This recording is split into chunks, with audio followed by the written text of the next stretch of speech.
ada orang tidak pergi haji tapi dapat pahala haji. Itu pernah saya ceritakan itu. Jadi ada orang sudah merencanakan pergi haji zaman dulu ya. Dia rencana pergi haji sama istrinya, tapi tak tahunya istrinya ngidam, dan ngidamnya agak berat. Orang ngidam berat itu cenderung kayak orang sakit, sehingga dia berat untuk meninggalkan istrinya yang sedang sakit. Ditambah lagi kebetulan istrinya ngidam. Tetangga di belakang rumahnya, ya agak jauh tapi karena angin membawa bau masakannya, istrinya ngidam ingin masakan, bau masakan kayaknya bau kayak bau sate. Pokoknya istrinya nangis. Ya kadang-kadang orang ngidam itu ya kepinginnya itu kalau sudah sangat kepingin sampai bisa nangis. Istrinya nangis, "Mas, tolong mintakan masakan yang di belakang. Ini baunya kok enak sekali." Suaminya mencari bau masakan itu. Ketemu rumah kecil di belakang rumahnya, agak jauh dikit. Ada rumah yang jelek, sederhana. Masakan itu bau dari sana. Assalamualaikum, waalaikumsalam. Keluarlah wanita tua. "Oh nek, nek, mohon maaf saya mengganggu. Kenapa? Boleh saya minta sedikit makanan nenek untuk istri saya yang ngidam?" "Jangan nak, ini haram haram untukmu, halal untukku." Bingung orang ini. Loh, nenek kan seorang muslim, iya.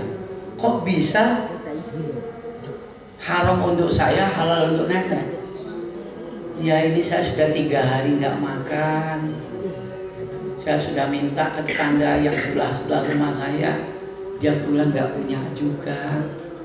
Cucu saya nangis kelaparan, terus saya ke belakang nemu bangkai kelinci. Itulah yang saya masak, itu bangkai kelinci.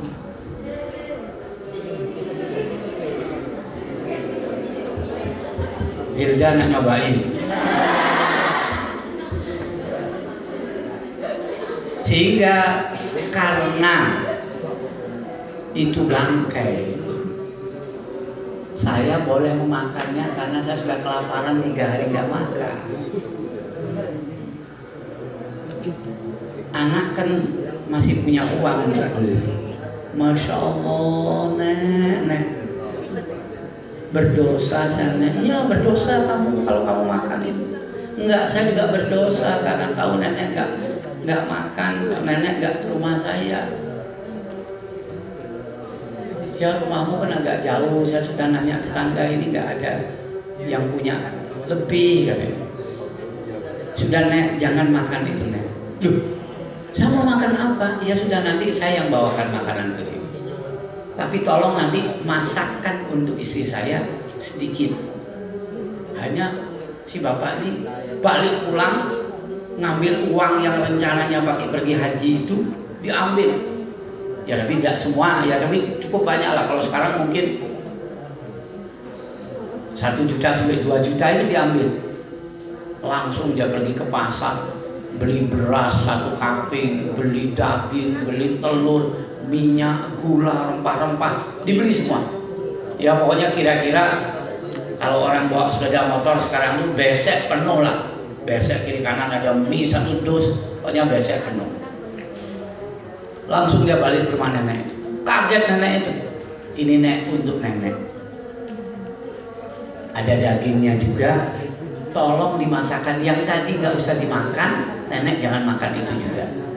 Tolong dimasakkan ini, tapi seperti masakan nenek tadi. Loh cuma aku manggang daging, cuma ada sisa kecap, ya aku kasih kecap itu aja. Ya buatlah seperti itu, biar istriku juga merasakan hal yang sama. Ya ini dibuatkan. Dia akhirnya tidak pergi haji karena satu menunggui istrinya sakit, yang kedua karena uangnya jadi berkurang, tidak cukup untuk berangkat haji. Haji musim itu dia nggak jadi berangkat. Tapi ada seorang ulama yang cukup besar pergi haji saat itu. Ulama itu tetangganya dia, tapi tidak tetangga dekat. Katakanlah kalau rumahnya ulamanya di sini, ya itu kira-kira di Subul lah orang itu, kadang-kadang gitu, agak jauh. Ulama itu pada waktu wukuf di Arafah sempat tertidur, duduk tapi tertidur. Ya kan di Arafah itu kan siang, wukufnya mulai habis sholat zuhur. Pada saat dia tertidur dalam duduknya itu, dia melihat ada dua malaikat berdialog. Malaikat Israfil dan malaikat Jibril berdialog. Israfil nanya, malaikat Jibril, gimana? Pahala orang haji tahun ini diterima nggak oleh Allah? Apa jawab malaikat Jibril? Hampir nggak diterima oleh Allah. Untung ada satu orang yang menyebabkan pahala haji orang tahun ini diterima oleh Allah. Siapa orang itu yang bisa menyelamatkan pahala haji orang begitu banyak ini? Disebut namanya oleh malaikat dan alamatnya lengkap. Ulama yang bermimpi ini begitu selesai malaikat dialog itu dia terbangun dan masih ingat betul dalam pikirannya nama orang itu plus alamatnya.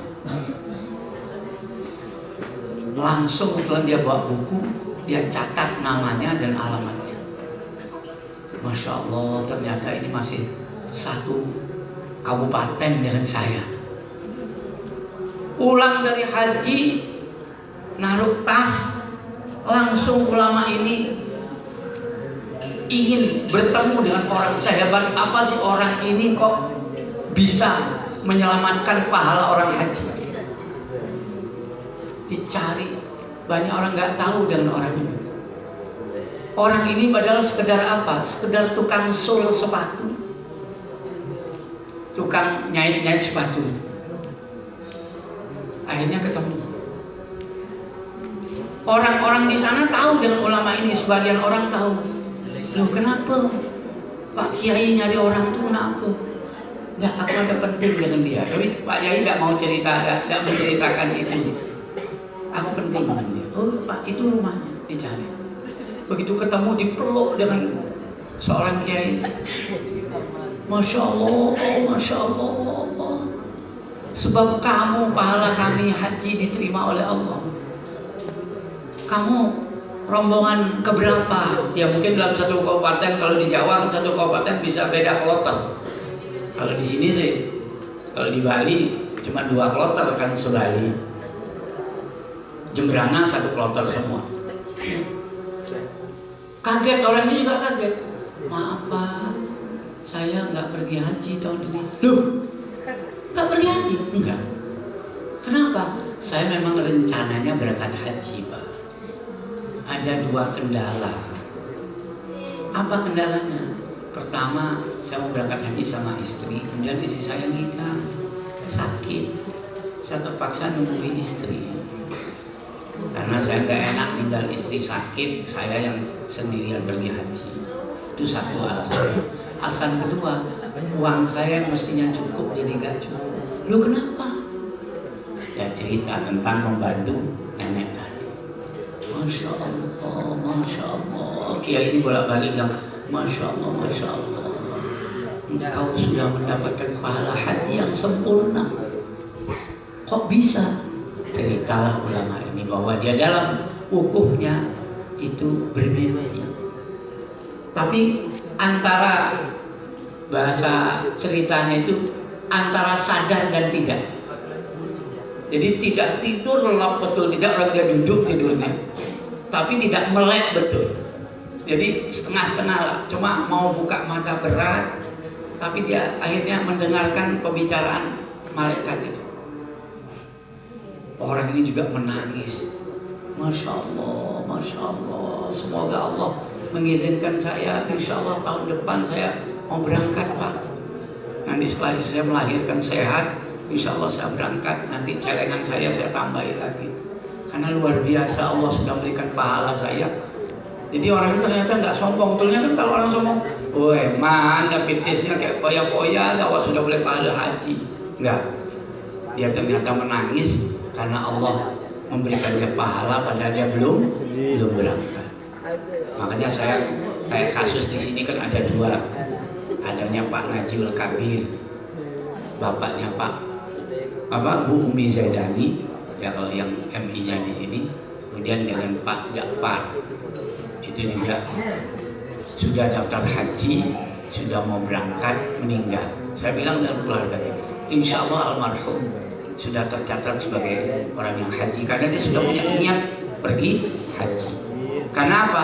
Ada hadis yang menerangkan niatul mukmin khairum min amali. Niatnya orang mukmin itu lebih baik dari pekerjaannya. Jadi insya Allah sudah niat mantap. Pak Ja'far itu malah sudah buat paspor. Jadi insya Allah. Karena apa? Berdasarkan cerita tadi, orang yang tidak haji karena sudah niat haji terhalang dengan hal yang syar'i. Istri sakit kan halangan. Kemudian ongkos yang jadi berkurang itu juga halangan karena dipakai untuk.